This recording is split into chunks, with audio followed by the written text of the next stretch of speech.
సనాతన ధర్మం కోసమే డిప్యూటీ సీఎం పవన్ కళ్యాణ్ మాట్లాడారని మంత్రి కందుల దుర్గేష్ అన్నారు. గత ప్రభుత్వ హయాంలో ఆడుదాం ఆంధ్ర పేరుతో జరిగిన నిధుల కుంభకోణంపై చర్యలు తీసుకుంటామని స్పష్టం చేశారు. వైసీపీ హయాంలో జరిగినట్లు నిధుల మళ్లింపు, కక్ష సాధింపు చర్యలు కూటమి ప్రభుత్వం చేయదని చెప్పారు. తప్పు చేసిన వారికి చట్ట ప్రకారం శిక్ష తప్పదని వ్యాఖ్యానించారు.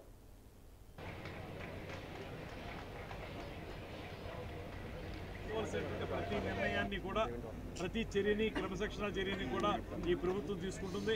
గత ప్రభుత్వంలాగా నిధుల్ని మళ్లించడం కానీ గత ప్రభుత్వం చేసిన విధంగా కక్ష సాధింపు కార్యక్రమాలను చేయడం కానీ ప్రభుత్వం చేయదు.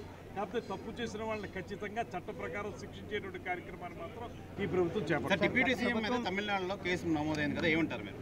వారు సనాతన ధర్మం మీద వారి నోటికొచ్చిన విధంగా వారు మాట్లాడితే దాని గురించి ఎవరు ప్రశ్నించలేదు. కానీ సనాతన ధర్మాన్ని మనం గౌరవించాలి, ప్రతి ఒక్క మతాన్ని గౌరవించాలి, ప్రతి ఒక్క మతస్థుల యొక్క మనోభావాల్ని గౌరవించాలనేటువంటి మాటనే పవన్ కళ్యాణ్ గారు చెప్పారు.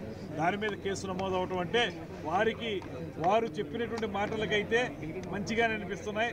పవన్ కళ్యాణ్ గారు ప్రజాహితం కోసం, సమాజ కళ్యాణం కోసం చెప్పిన మాటలు వాళ్ళకి తప్పుగా అనిపిస్తున్నాయి. అది వారి యొక్క వ్యక్తిగతమైనటువంటి అంశంగానే నేను భావిస్తున్నాను. ఆంధ్రప్రదేశ్ రాష్ట్ర ప్రభుత్వం కూడా ఈ గోల్ఫ్ కోర్సు అభివృద్ధి కోసం పూర్తి స్థాయిలో కృషి చేస్తూ ఉంది. కారణం ముఖ్యమంత్రి చంద్రబాబు నాయుడు గారు కానీ ఉప ముఖ్యమంత్రి పవన్ కళ్యాణ్ గారు కానీ ఇద్దరు కూడా ఆంధ్రప్రదేశ్లో టూరిజంను డెవలప్ చేయాలనేటువంటి అంశాన్ని ప్రత్యేక దృష్టితో చూస్తూ ఉన్నారు. అందులో భాగంగా ఇవాళ గోల్ఫ్ కోర్సుల్ని మనం అభివృద్ధి చేసినట్లయితే టూరిజం ఆస్పెక్ట్లో కూడా ఆంధ్రప్రదేశ్ రాష్ట్రాన్ని ముందుకు తీసుకెళ్లాలచ్చు అనేటువంటి ఆలోచన చేస్తూ ఉన్నారు. ఒక పక్కన ఇప్పటికే అత్యద్భుతమైనటువంటి ప్రగతి సాధించినటువంటి ఈస్ట్ పాయింట్ గోల్ఫ్ క్లబ్ని మరింత అభివృద్ధి చేసుకోవడం, దాంతోపాటు అమరావతిలోను ఇతర ప్రాంతాల్లో కూడా కొత్తగా గోల్ఫ్ కోర్సులను ప్రారంభించడం, వాటన్నిటిని కూడా వృద్ధిలోకి తీసుకురావడం అనేటువంటి అంశాన్ని ప్రభుత్వం ప్రత్యేకంగా పరిశీలిస్తుంది. రాబోయే రోజుల్లో మేము సంపూర్ణంగా ఈ అభివృద్ధి కోసం, గోల్ఫ్ కోర్సుల వృద్ధి కోసం, టూరిజం అభివృద్ధి కోసం పూర్తిగా కట్టుబడి ఉన్నామనేటువంటి మాటను తెలియజేస్తూ